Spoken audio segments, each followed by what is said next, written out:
Laure est entrée dans la cuisine à 6h12, comme elle le faisait toujours. Elle a ouvert le frigo, comme elle le faisait toujours.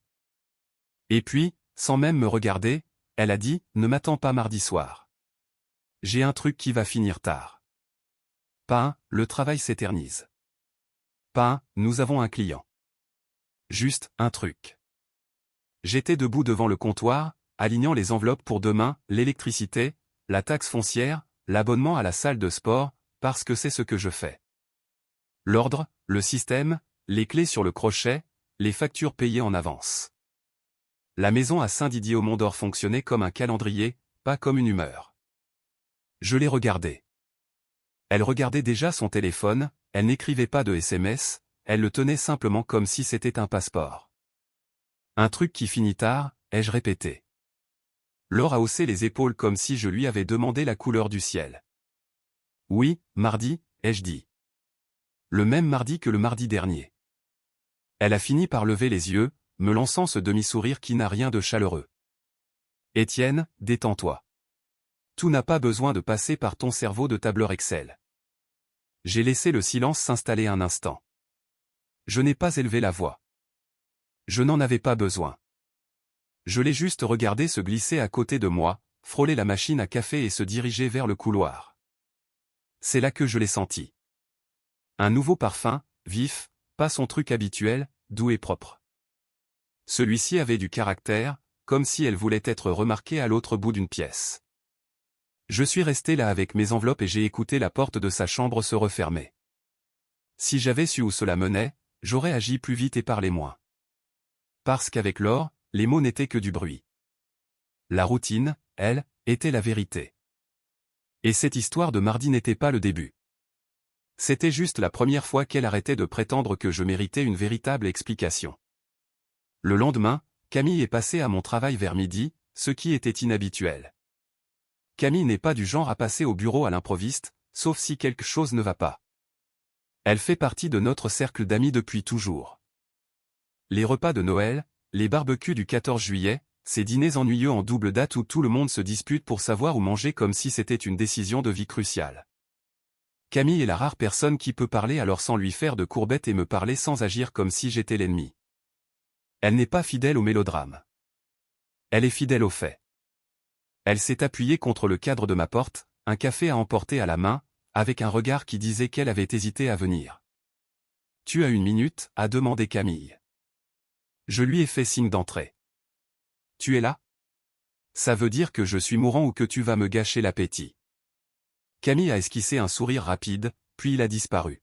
« Je suis passé chez vous hier. » Laure était à la maison. J'ai gardé une voix calme. « D'accord. Elle est différente, a dit Camille. Et ce n'est pas une question de nouvelle coupe de cheveux. Je me suis adossé à ma chaise. Différente comment ? Camille a regardé son gobelet comme si la réponse était écrite sur le couvercle. Dans ton couloir, j'ai senti ce nouveau parfum. Fort, ce n'est pas elle. Puis dans votre chambre ne panique pas, je ne fouillais pas, il y avait une jupe sur la chaise. Serrée, courte, le genre de truc dont elle se serait moquée il y a 5 ans. Je n'ai pas bronché. Je n'ai pas demandé, pourquoi étais-tu dans ma chambre ? Parce que Camille et Laure ont toujours été comme ça. Des amis avec un double des clés. Des amis qui plient le linge l'une de l'autre quand la vie devient trop agitée. Camille a continué. Elle n'a rien caché. Elle a juste dit, je renouvelle ma garde-robe. Comme si elle parlait d'acheter de l'essuie-tout. J'ai hoché la tête une fois. Et tu me dis ça parce que... Parce que ça ne ressemblait pas à un renouvellement. C'était comme changer de braquet, a dit Camille. Et j'ai vu un rouge à lèvres rouge dans la salle de bain. Rouge vif. Laure ne met jamais de rouge vif. J'ai fixé le coin de mon bureau où je garde un petit plateau en bois pour les trombones et les stylos. Des lignes droites, des bords nets, comme je l'aime.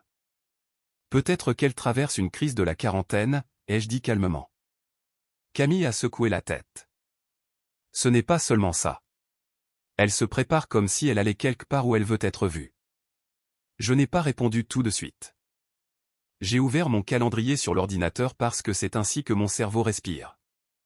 Des dates, des heures, des motifs. Mardi, mardi, mardi. Camille a baissé la voix, et elle surveille son téléphone. Pas de manière évidente, juste différemment. Comme s'il ne quittait jamais sa main. Cela ne m'a pas frappé au ventre, mais à la tête, car les alertes de ma carte bancaire arrivaient de la même manière. J'avais vu les prélèvements, un restaurant chic un mardi après-midi, des fleurs achetées à l'autre bout de la ville, de petits achats à la chaîne, comme si quelqu'un construisait une routine alternative. Pas de courses, pas de trucs pour la maison, pas notre vie. J'ai regardé Camille. Autre chose? Camille a hésité puis a dit, les mardis. Elle est toujours particulièrement apprêtée les mardis. J'ai expiré brièvement, sans panique. Une confirmation. Merci, lui ai-je dit. C'est tout ce dont j'avais besoin. Les sourcils de Camille se sont levés. Étienne, ça va? J'ai croisé son regard. Je ne vais pas faire quelque chose de stupide. Je vais faire quelque chose de propre. Camille n'a pas insisté. C'est pour ça qu'elle vaut la peine d'être gardée comme amie. Elle a juste hoché la tête et dit, si tu as besoin de moi, je suis là. Je ne choisis pas de camp, mais je ne mentirai pas non plus. Quand elle est partie, je suis resté assis là pendant une minute entière à ne rien faire. Puis j'ai ouvert mon application bancaire et vérifié à nouveau le dernier mois. Les mêmes jours, le même rythme. Les gens pensent que la trahison commence par une scène dramatique. Pour moi, cela a commencé par un motif de mardi et une amie commune qui n'avait pas peur de dire la vérité. Et cet après-midi-là, j'ai fait mon premier geste avant même que Laure ne sache que nous jouions à un jeu différent. Je ne l'ai pas affronté. Je n'ai pas exigé son téléphone. Je n'ai pas fouillé comme un adolescent. Je me suis rendu au cabinet d'un avocat dans un immeuble de bureau près de la Pardieu, le genre d'endroit qui sent le papier de photocopieuse et les décisions silencieuses. Je me suis assis, j'ai exposé notre situation comme un plan de projet et j'ai dit, je veux que tout soit préparé. Convention de séparation, accord post-mariage, le dossier complet. Je ne suis pas ici pour me disputer. Je suis ici pour me protéger. L'avocat m'a étudié pendant une seconde comme s'il essayait de savoir si j'étais en colère. Je n'étais pas en colère. Pas encore. J'étais réveillé. Très bien, a-t-il dit. Nous allons rédiger les documents. Vous les examinerez. Vous déciderez de ce que vous voulez présenter. J'ai hoché la tête. Parfait. Au moment où je suis rentré à la maison, j'avais un dossier dans ma mallette et une idée très claire de mes limites. Laure était devant la cuisinière, remuant quelque chose qui sentait le plat préparé en bocal mais qui voulait se faire passer pour du fait maison. Tu es en retard, a-t-elle dit sans lever les yeux. J'avais un rendez-vous, ai-je répondu, accrochant mes clés au crochet comme toujours. La routine ne s'arrête pas parce que quelqu'un d'autre dérape. Avec qui, a-t-elle demandé. Décontractée, mais incisive. Je me suis lavé les mains. Un professionnel. Permettez-moi de mettre l'histoire en pause juste une seconde. Si vous écoutez toujours, n'hésitez pas à cliquer sur le bouton j'aime de cette vidéo. Cela aide vraiment YouTube à montrer cette histoire à plus de gens. Merci beaucoup pour votre soutien. Maintenant, revenons à l'histoire. Laure a eu un petit rire. Bien sûr, Monsieur Mystère. Je me suis assis à la table, j'ai ouvert ma pile de courriers et j'ai commencé le tri. Tu veux savoir? Tu peux demander comme une adulte. Laure s'est retournée, cuillère à la main comme un pointeur. Tu agis bizarrement. Tu agis bizarrement depuis un moment. J'ai levé les yeux. Amusant. J'allais dire la même chose. Ses yeux se sont plissés. C'est reparti. Non, c'est ainsi que ça commence, ai-je dit. Juste une question. Pourquoi as-tu besoin d'un truc tardif chaque mardi maintenant? La bouche de Laure s'est crispée. Parce que j'ai une vie. C'est nouveau pour moi, ai-je répliqué. Elle a frappé la cuillère dans la casserole plus fort que nécessaire. Tu n'as pas à m'interroger, Étienne. Je ne suis pas l'un de tes comptes clients. Je me suis adossé. Je ne t'interroge pas. J'écoute ce que tu choisis de ne pas dire. Laure a marché vers le frigo et l'a ouvert comme si c'était un bouclier. Tu es épuisant. Tu es paranoïaque. C'est pathétique. Je l'ai fixé d'un regard soutenu. Ne me parle pas sur ce ton. Elle a encore ri, et cette fois c'était méchant. Sinon quoi? Tu vas mettre des codes couleurs à ma liberté? Je me suis levé, j'ai pris mon assiette dans le placard et je l'ai posée sur la table. Sinon, je vais commencer à vivre comme si tu n'étais plus ma partenaire. Laure s'est figée pendant une demi-seconde. C'était la première fissure dans son assurance. Puis elle a essayé de se reprendre. Oh, je t'en prie. Tu ne saurais pas quoi faire sans moi. Je n'ai pas mordu à l'hameçon. J'ai pris ma fourchette, je me suis assis et j'ai mangé. La première règle que j'ai changée était simple. J'ai arrêté de courir après son attention comme si c'était un prix. J'ai gardé mon emploi du temps, ma salle de sport, mon travail, mon sommeil. J'ai arrêté de demander où elle allait. J'ai commencé à observer. 2 jours plus tard, Laure est rentrée à la maison et m'a trouvé dans le garage en train de fouiller dans les bacs de rangement. « Qu'est-ce que tu fais » a-t-elle demandé, comme si j'étais en train de réorganiser l'air qu'elle respirait. « L'inventaire » ai-je dit. « Je m'assure juste de savoir ce qui m'appartient. » Le visage de Laure s'est contracté. « C'est dramatique. » J'ai brandi un bac étiqueté Outils Étienne. C'est l'opposé du dramatique. C'est moi qui suis clair. Elle s'est approchée, a baissé la voix. Tu rends tout ça bizarre sans aucune raison. J'ai clipsé le couvercle. Si tu veux que ce ne soit pas bizarre, arrête d'agir comme si tu gérais un deuxième calendrier. Les yeux de Laure ont lancé des éclairs. Tu ne me possèdes pas. J'ai hoché la tête. Exact. Et tu n'as plus accès à moi si tu me traites comme un meuble. Elle m'a fixé, puis a tourné les talons et est rentrée à l'intérieur, les épaules rigides. Cette nuit-là, quelque chose d'étrange s'est produit. Une illusion, si vous voulez le mot poli. Laure a frappé à la porte de mon bureau vers 21h30, tenant une tasse de thé. « J'ai fait ça pour toi » a-t-elle dit, plus doucement qu'elle ne l'avait été depuis des semaines. J'ai regardé la tasse, puis elle.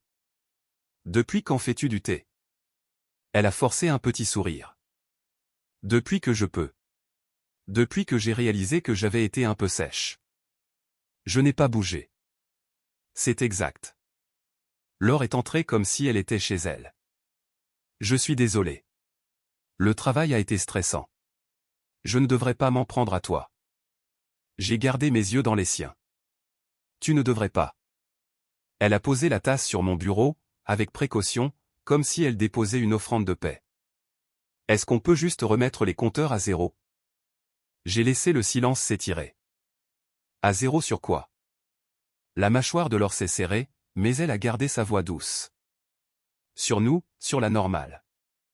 J'ai hoché la tête une fois. La normale, c'est l'honnêteté. Ses yeux ont vacillé. Je suis honnête. Je n'ai pas discuté. J'ai juste dit, alors les mardis ne seront plus un mystère désormais. Les épaules de Laure se sont raidies. Étienne. J'ai levé la main. Non. Tu ne peux pas me donner du thé d'une main et cacher ton téléphone de l'autre. Le visage de Laure a changé. Juste un éclair d'irritation sous le masque de l'excuse. Puis elle s'est reprise et a tendu la main comme si elle allait toucher mon épaule. Je me suis adossé dans ma chaise. Pas de drame, juste hors de portée. Bonne nuit, Laure. Elle est restée là une seconde de trop, puis s'est retournée et est sortie sans la tasse. Cette petite excuse n'était pas de la chaleur. C'était une tactique, et cela m'a dit quelque chose d'important. Elle sentait ma distance. Elle ne l'aimait pas. La semaine suivante, Laure a essayé un nouvel angle. Elle a commencé à poser des exigences comme si je lui devais quelque chose pour le privilège d'être ignoré. Samedi matin, j'étais à la table de la cuisine avec le classeur du budget ouvert. La même routine que j'ai depuis des années. Je notais les dépenses du mois, des colonnes nettes, des catégories claires. Laure est entrée portant des vêtements de sport qui semblaient tout neufs. Pas clinquants, juste choisis avec soin. Elle a jeté un coup d'œil au classeur comme s'il l'offensait. Nous devons parler d'argent. Je n'ai pas levé les yeux. On peut parler. Vas-y.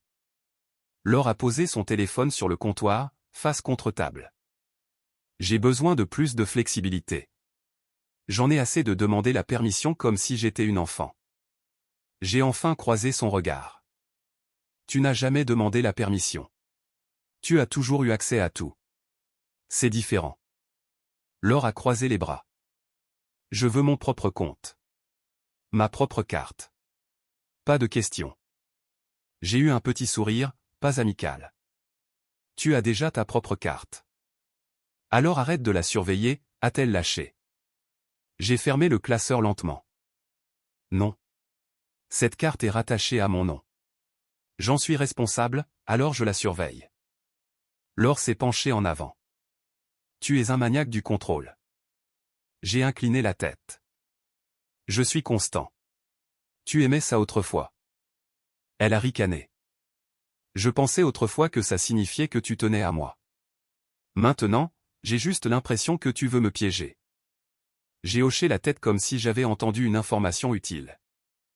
D'accord. Voici la nouvelle règle. Ses yeux se sont plissés. Pardon?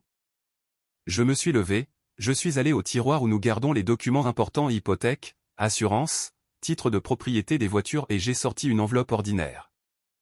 Je sépare les finances, ai-je dit. À partir d'aujourd'hui. Laure arrive fort et faux. Tu ne peux pas décider ça tout seul. Je ne peux pas, ai-je répondu calmement. Je viens de le faire. Elle s'est approchée, la voix montant d'un ton. Nous sommes mariés, Étienne. Et je ne finance pas une vie dont je ne fais pas partie, ai-je dit. Le visage de Laure est devenu rouge. Tu me punis parce que je ne reste pas assise à la maison à attendre que tu coches des cases. J'ai pris mes clés. Tu veux de l'indépendance? Tu l'auras. Tu veux de la liberté? Tu la paieras.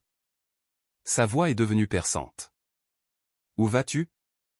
J'ai regardé l'horloge. Je vais rejoindre Robert au magasin de bricolage. On va réparer les marches de sa terrasse. Tu peux passer la matinée à établir ton budget. Les yeux de Laure se sont agrandis comme s'il était incroyable que je choisisse la terrasse d'un voisin plutôt que sa dispute. C'est ça ta réponse, a-t-elle exigé. J'ai souri finement. Non, c'est mon emploi du temps. Je suis sorti pendant qu'elle restait là, coincée entre la colère et l'incrédulité. C'était une prise d'initiative, pas une crise de colère, une nouvelle structure, et cela a déclenché son prochain mouvement. Le manque de respect en public, parce qu'elle pensait pouvoir me remettre au pas en m'embarrassant. Dimanche après-midi, Camille organisait un petit barbecue. Rien d'extraordinaire. Des chaises de jardin, des assiettes en carton bon marché, des enfants qui courent partout. La vie normale. Laure est arrivée en portant à nouveau ce parfum vif et une jupe serrée qui n'avait aucun sens pour un barbecue décontracté. Elle semblait habillée pour attirer l'attention, pas pour le confort. Camille nous a accueillis avec un sourire prudent. Et, contente que vous soyez venus. Je lui ai tendu un paquet de biscuits apéritifs. Merci de nous recevoir. Laure a embrassé la joue de Camille et a chuchoté quelque chose qui a fait disparaître le sourire de Camille. Nous étions là depuis 10 minutes quand Laure a commencé à me piquer. Un ami de Camille, David, un célibataire bruyant qui plaisante toujours, m'a demandé, « Alors Étienne, tu gères toujours ta maison comme une tour de contrôle d'aéroport ?» J'ai rigolé. Quelqu'un doit s'assurer que les avions ne s'écrasent pas. Laure est intervenue rapidement. Oh, il adore le contrôle. C'est toute sa personnalité. J'ai tourné légèrement la tête. Laure? Elle a souri comme si elle était innocente. Quoi? C'est vrai. David a ri, mais c'était gênant. Les yeux de Camille faisaient la navette entre nous. J'ai gardé un ton léger mais ferme. On ne fait pas ça ici. Le sourire de Laure s'est crispé. Faire quoi? Dire la vérité? Camille s'est interposée. Et, s'il vous plaît. Laure l'a coupé. Non, Camille, c'est bon. Étienne peut encaisser. Il est costaud, n'est-ce pas? J'ai observé le visage de Laure. Elle ne plaisantait pas. Elle testait jusqu'où elle pouvait me pousser devant un public. Alors, je lui ai donné ce à quoi elle ne s'attendait pas, une limite en public, propre et calme. J'ai posé mon verre sur la table du patio. Laure, ne parle pas de moi comme si j'étais ton souffre-douleur. Pas ici, nulle part. Ses yeux se sont agrandis, puis se sont plissés. Waouh, on est sensible à ce point. J'ai hoché la tête une fois. Appelle ça comme tu veux. C'est une règle. David a soudainement trouvé le barbecue très intéressant. Camille s'est arrêtée de bouger comme si elle ne voulait pas rater la suite. Laure a ri encore, plus fort. Une règle. Écoutez-le. Monsieur rédige maintenant des politiques matrimoniales. J'ai souri poliment comme si je parlais à une étrangère. Et tu es sur le point d'apprendre ce qui se passe quand on les viole. Le visage de Laure s'est crispé. Tu me menaces? Non, ai-je répondu. Je t'informe. Camille a fait un pas vers nous. Laure, peut-être que tu devrais. Laure s'est tournée vers Camille, la voix douce et tranchante à la fois. Oh, ne t'inquiète pas, Étienne adore les leçons. Il a probablement un classeur pour ça aussi.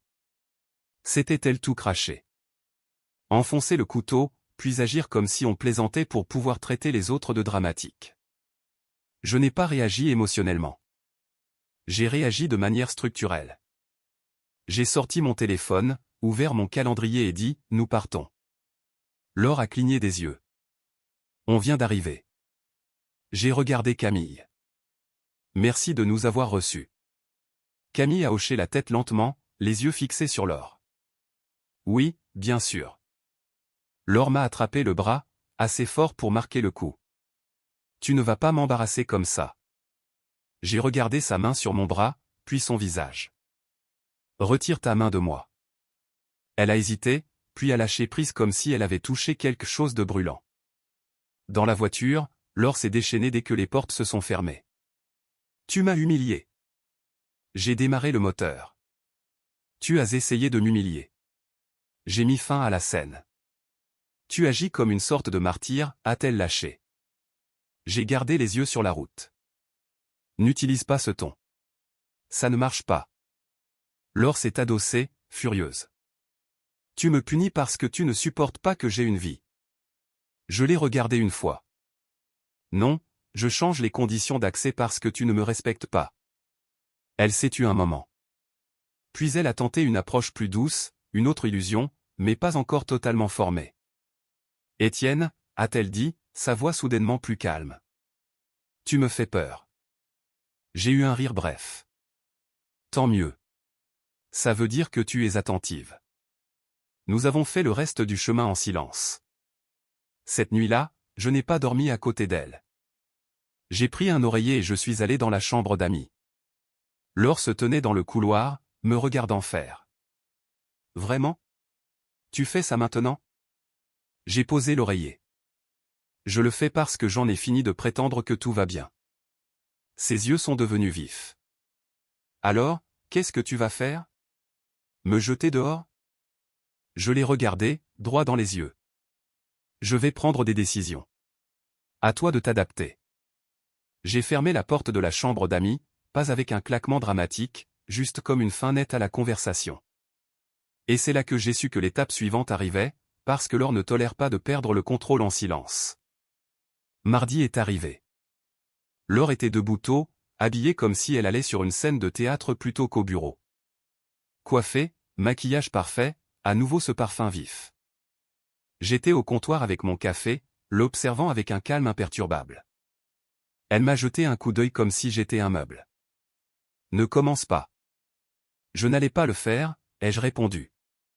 Je veux juste une chose. Les yeux de Laure se sont plissés. Quoi? Mon téléphone, ai-je dit. Elle s'est figée. Absolument pas. J'ai hoché la tête. D'accord. Le menton de Laure s'est levé. D'accord, c'est tout? J'ai pris une gorgée de café. C'est tout. Je ne vais pas me battre avec toi pour l'avoir. Elle a eu l'air confuse une seconde, comme si elle s'était préparée à un combat et qu'on lui avait tendu une porte verrouillée à la place.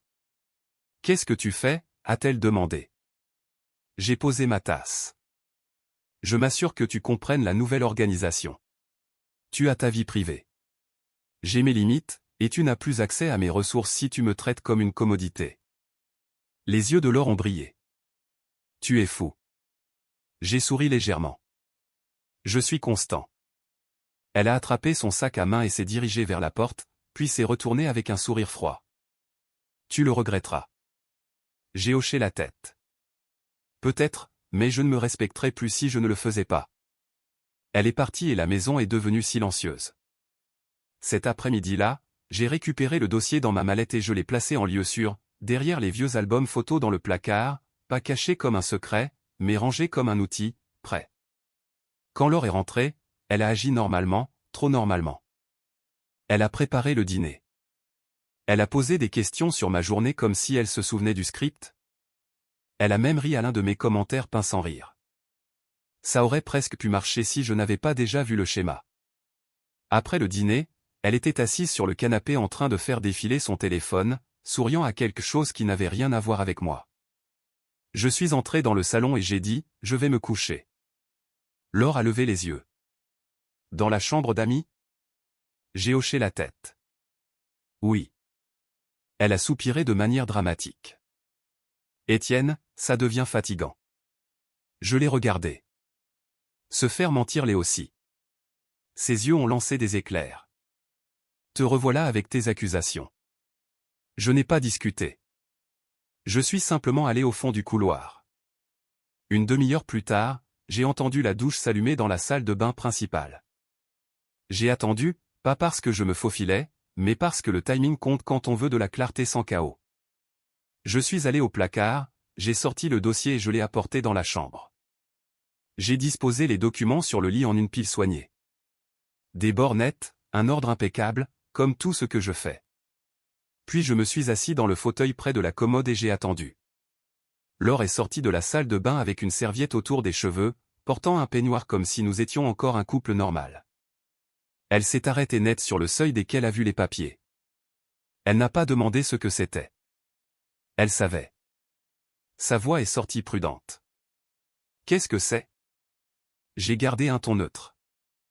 Un plan. Laure s'est approchée lentement, ses yeux scannant la première page comme si elle pouvait la mordre. Tu as agi dans mon dos. J'ai hoché la tête une fois. Oui. Sa tête s'est relevée brusquement. Comment oses-tu? J'ai haussé les épaules.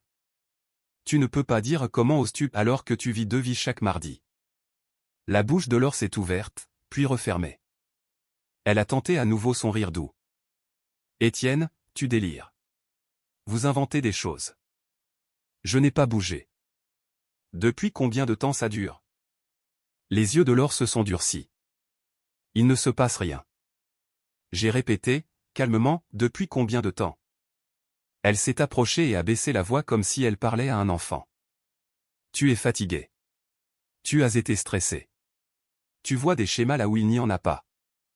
J'ai regardé les papiers, puis je les regardais. Il y a un schéma. Je te pose une question simple.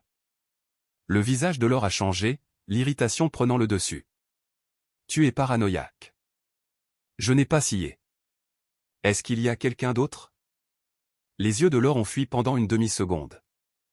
Ce silence en disait plus que sa bouche ne le pourrait jamais. Elle a forcé un rire. Oh mon Dieu! Je suis resté immobile. Réponds. La voix de Laure a monté. Tu veux gâcher 23 ans parce que j'ai acheté une jupe et du rouge à lèvres? J'ai incliné la tête.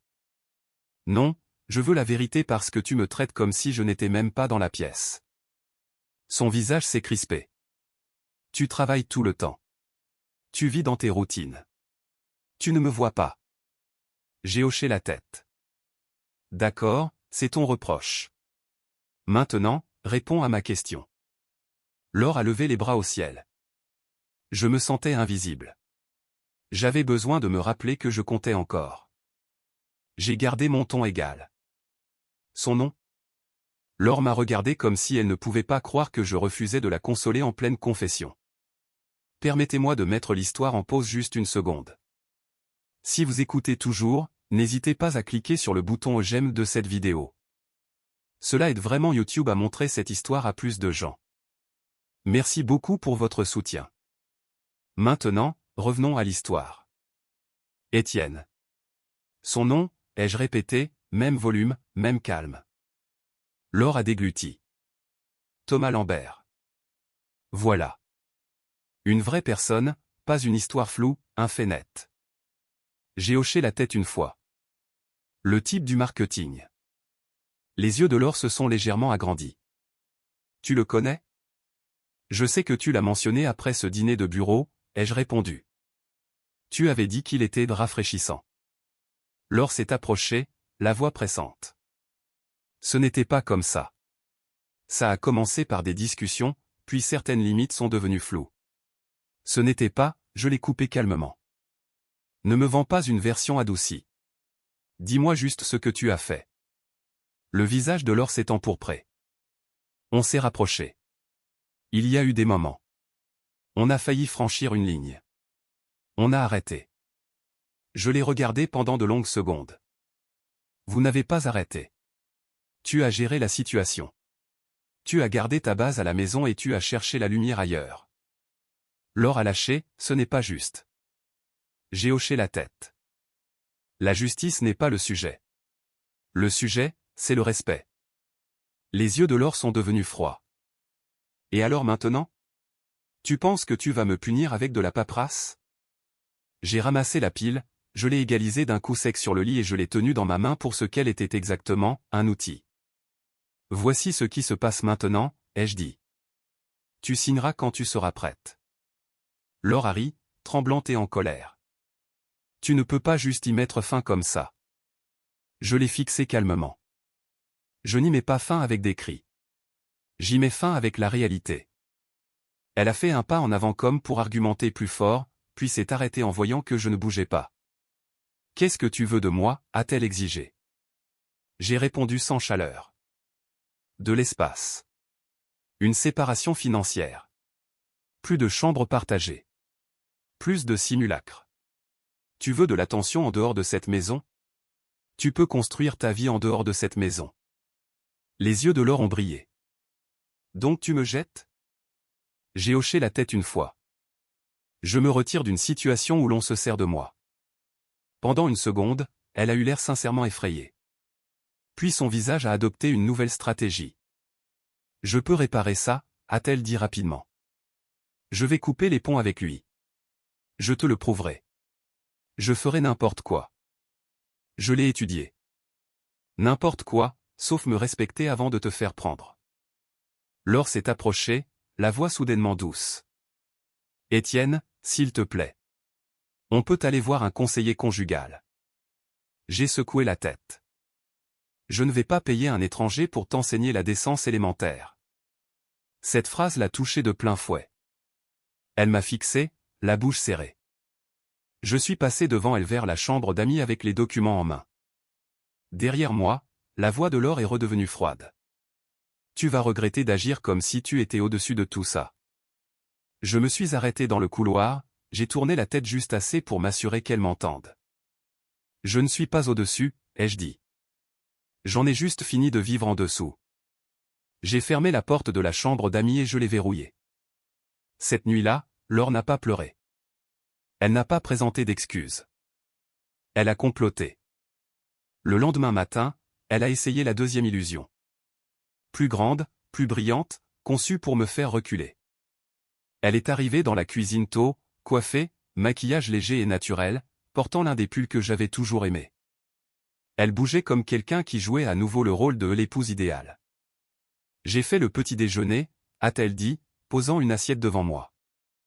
Des œufs, des tartines, des fruits, le grand jeu. Je l'ai regardé. C'est nouveau. Laure s'est assise en face de moi, les mains jointes. Je veux te montrer que je suis sérieuse. J'ai pris une bouchée parce que je n'ai pas 5 ans. La nourriture ne change pas les faits. Ses yeux cherchaient les miens. J'ai dit à Thomas que c'était fini. J'ai hoché la tête. D'accord. Laure s'est penchée en avant. Je l'ai bloqué. J'ai supprimé les messages. J'ai haussé un sourcil. Pratique. Elle a tressailli, puis s'est reprise. J'essaie. J'ai posé ma fourchette. Essayer, ça se serait produit avant. Tu avais besoin d'un filet de sécurité. Le visage de Laure s'est crispé. Tu es cruel. J'ai eu un rire bref. Cruel, c'est de me faire financer ton petit boost secret d'assurance en soi. Elle a inspiré brusquement. Ce n'est pas ce que c'était. J'ai haussé les épaules. Ça en avait l'air. Ça en avait le coup. Ça en avait l'odeur. Laure a tendu la main sur la table comme pour toucher la mienne. S'il te plaît, ne jette pas notre vie. J'ai retiré ma main. Pas de drame, juste une mise à distance. Notre vie a déjà été malmenée. Je suis juste celui qui nettoie. Sa voix est devenue plus douce, plus désespérée. Qu'est-ce que tu veux que je fasse? Je me suis levé, j'ai apporté mon assiette à l'évier et je l'ai rincée. Je veux que tu emménages dans la chambre d'amis. Je veux que tu ouvres ton propre compte. Je veux que tu arrêtes de penser que tu peux te sortir des conséquences par le charme. Les yeux de Laure se sont remplis de larmes, mais son ton est devenu tranchant. Donc tu veux me punir? J'ai fermé le robinet. Je veux une structure. Tu peux appeler ça une punition si ça t'aide à dormir. Elle m'a regardé comme si elle voulait me haïr, mais elle voulait aussi retrouver son confort. Cet après-midi-là, elle a tenté une contre-attaque. Elle a appelé ma sœur Madeleine et l'a invitée à venir discuter sans me le dire. Madeleine est arrivée avec ce regard familial inquiet, comme si elle entrait dans une zone de crise. Laure l'a accueillie avec une fausse chaleur. Madeleine, merci d'être venue. Je suis arrivé dans le couloir, j'ai vu ma sœur et j'ai immédiatement su que Laure essayait de recruter un témoin. Madeleine, ai-je dit calmement. Qu'est-ce qui se passe? Madeleine nous regardait tour à tour. Laure a dit que vous aviez des problèmes. La voix de Laure est devenue mielleuse. Étienne prend des décisions extrêmes. Je m'inquiète pour lui. J'ai eu un petit sourire. Bien sûr que tu t'inquiètes. Madeleine a froncé les sourcils. Étienne, qu'est-ce qui se passe? Je n'ai pas mordu à l'hameçon. Je n'ai pas argumenté devant ma sœur. J'ai simplement posé une limite en territoire étranger, à l'intérieur de ma propre maison. J'ai regardé Madeleine. Je vais bien, et je ne discute pas de mon mariage dans l'entrée. Laure est intervenu, il essaie de me forcer à signer des documents. Les yeux de Madeleine se sont agrandis. Des documents? J'ai hoché la tête. Oui. Laure a enchaîné vite, il est paranoïaque. Il pense que... J'ai levé la main. Stop. Laure s'est figée, agacée. J'ai regardé à nouveau Madeleine. Je t'aime, mais tu n'es pas arbitre ici. Si tu es venu pour me soutenir, c'est génial. Si tu es venu pour me mettre la pression, tu peux partir. Madeleine a cligné des yeux. Étienne. J'ai gardé ma voix calme. Ce n'est pas un projet de groupe. Le visage de Laure s'est durci. Vous voyez? C'est ce que je subis. Son contrôle. J'ai jeté un coup d'œil à Laure. Ton idée du contrôle, c'est d'appeler ma famille pour me coincer. Les joues de Madeleine sont devenues rouges. Laure, est-ce que tu m'as appelé parce que tu voulais que je le dissuade de faire quelque chose? Laure a hésité. Cette hésitation a tout gâché. Madeleine a expiré. Oh, d'accord. Laure a lâché, ne prends pas son parti. La voix de Madeleine est devenue ferme. Je ne prends pas de parti. Je prends des notes, et tout ça me semble très manipulatoire. Les yeux de Laure ont brillé de colère. Waouh. Merci. J'ai ouvert la porte d'entrée. Madeleine, je t'appelle plus tard. Laure, ça s'arrête maintenant. Laure a fixé la porte ouverte. Tu mets ta sœur dehors? Je l'ai regardée. Non, je mets fin à ton petit guet-apens. Madeleine est sortie, m'a lancé un regard qui disait qu'elle comprenait plus qu'elle n'aurait voulu, et elle est partie. Laure s'est tournée vers moi. Tu es froid. J'ai hoché la tête. Je suis lucide. Elle a sifflé, tu finiras seul. J'ai souri légèrement. Mieux vaut être seul que bafoué. Cette nuit-là, Laure a essayé de revenir vers l'affection comme si de rien n'était.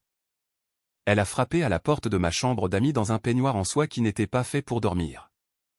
C'était pour la persuasion. Étienne, a-t-elle dit doucement à travers la porte. On peut parler? Je l'ai ouverte juste assez pour la regarder. Non. Ses yeux se sont agrandis. Tu vas vraiment rejeter ta femme? J'ai gardé un visage neutre. Tu m'as rejeté pendant des mois. je ne fais plus semblant, c'est tout. La voix de Laure est devenue perçante. Tu fais ça pour me faire du mal. J'ai secoué la tête. Je fais ça pour me protéger. Elle m'a fixé. Puis son visage s'est tordu de colère. Très bien. Profite bien de tes petites règles solitaires. J'ai fermé la porte et, à ce moment précis, mon téléphone a vibré. C'était un message de Camille. Tu devrais savoir quelque chose. J'ai vu la voiture de Laure aujourd'hui près du centre-ville à l'heure du déjeuner. Le schéma du mardi. Elle n'était pas seule. C'était le coup de grâce. Pas une théorie, pas une impression, un témoignage. J'ai fixé le message, puis j'ai posé mon téléphone sur la table de nuit et je suis resté assis là, en silence. Laure m'avait dit que c'était fini avec Thomas. Elle avait servi le petit déjeuner comme un traité de paix. Elle avait essayé de recruter ma sœur comme une arme, et elle continuait ses mardis comme un club privé. Le matin, je n'ai pas discuté. Je n'ai pas demandé son téléphone. Je n'ai pas exigé d'explication. J'ai agi. Je suis allé à la banque, j'ai ouvert mon propre compte et j'ai transféré mon virement de salaire. J'ai modifié chaque paiement automatique qui sortait de notre compte commun pour qu'il sorte du mien, sauf l'hypothèque et les factures d'eau et d'électricité, parce que le chaos ne m'intéresse pas. C'est le contrôle qui m'intéresse. Ensuite, j'ai revu l'avocat, j'ai validé le dossier et j'ai établi un plan de départ qui n'impliquait ni cri ni théâtre juridique. Quand je suis rentré, Laure était sur le canapé, souriant à nouveau à son téléphone. Je me suis tenu devant elle et j'ai dit, « Fais ton sac ». Laure a levé les yeux, surprise. « Quoi ? Fais ton sac » ai-je répété. « Tu vas passer quelques jours chez Camille. » Laure s'est redressée. « Tu ne peux pas me dire de quitter ma propre maison. » J'ai hoché la tête. « Je peux te dire ce que je suis prêt à tolérer, et tu ne dormiras pas sous ce toit ce soir. » Ses yeux ont brillé. « Camille t'a dit quelque chose. » J'ai souri légèrement. Camille n'a plus rien à me dire. Le schéma m'a tout dit. Laure s'est levée brusquement. Je t'ai dit que j'avais arrêté. J'ai incliné la tête. Alors ça ne te dérangera pas d'être loin de ton petit truc du mardi pendant que tu le prouves.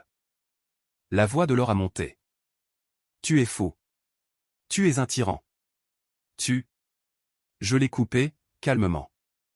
Tu pars ce soir, ou c'est moi qui pars et tu seras responsable de chaque facture ici jusqu'à ce qu'on sépare tout proprement. Choisis. Laure s'est figée. Elle savait que j'étais sérieux. C'est la différence entre un homme qui menace et un homme qui déplace les ressources. Sa voix est descendue d'un ton. Tu fais vraiment ça ? J'ai hoché la tête. Oui. Elle m'a regardé comme si elle me voyait pour la première fois. Pas comme son mari, mais comme un obstacle. Tu le regretteras, a-t-elle répété, comme si c'était sa réplique préférée. Je lui ai donné une réponse nette. Non, c'est toi qui le regretteras. Le visage de Laure s'est durci. Tu te crois si parfait. J'ai haussé les épaules. Je ne suis pas parfait. Je ne suis juste plus disponible. Elle a ouvert la bouche pour dire autre chose, puis s'est arrêtée. Ses yeux se sont tournés vers le couloir, vers les chambres, vers ce confort qu'elle utilisait comme plan de secours. Elle est allée faire son sac. Camille est arrivée 1 heure plus tard. Elle se tenait sur le perron avec cette expression prudente, comme si elle ne voulait pas être au milieu, mais n'allait pas prétendre qu'il ne se passait rien. Laure est passée devant elle sans croiser son regard. Camille m'a regardé silencieusement. Tu es sûr ? J'ai hoché la tête. J'ai fini d'être une option. Laure s'est retournée près de la voiture, la voix cinglante. Tu vas gâcher 23 ans parce que tu es un grand anxieux. J'ai eu un sourire mince et contrôlé. Non, je les jette parce que tu as arrêté de me respecter tout en attendant que je finance ta vie. Le visage de Laure s'est tordu. Tu agis comme si tu gagnais. Je l'ai regardé droit dans les yeux. Je ne gagne pas. Je m'en vais. Elle est montée dans la voiture de Camille.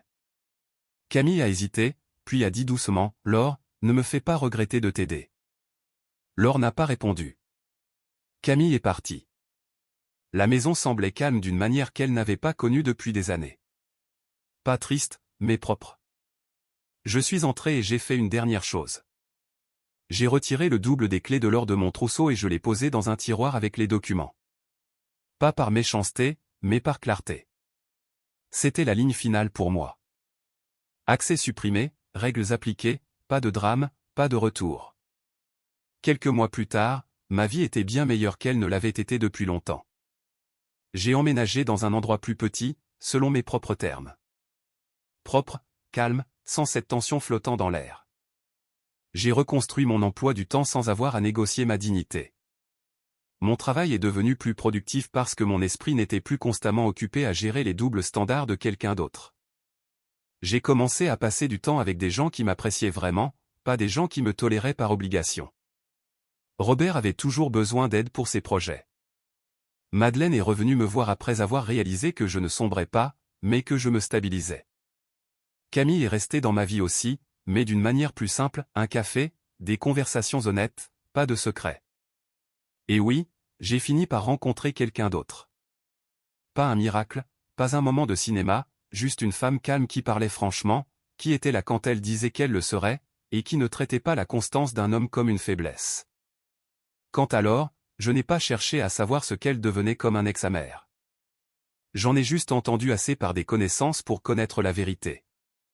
Le confort qu'elle essayait de garder tout en cherchant l'excitation n'est pas resté confortable très longtemps. Sa double vie lui a coûté sa vie stable. Les gens ont arrêté de l'inviter. La sympathie s'est tarie quand ses histoires ne tenaient plus debout.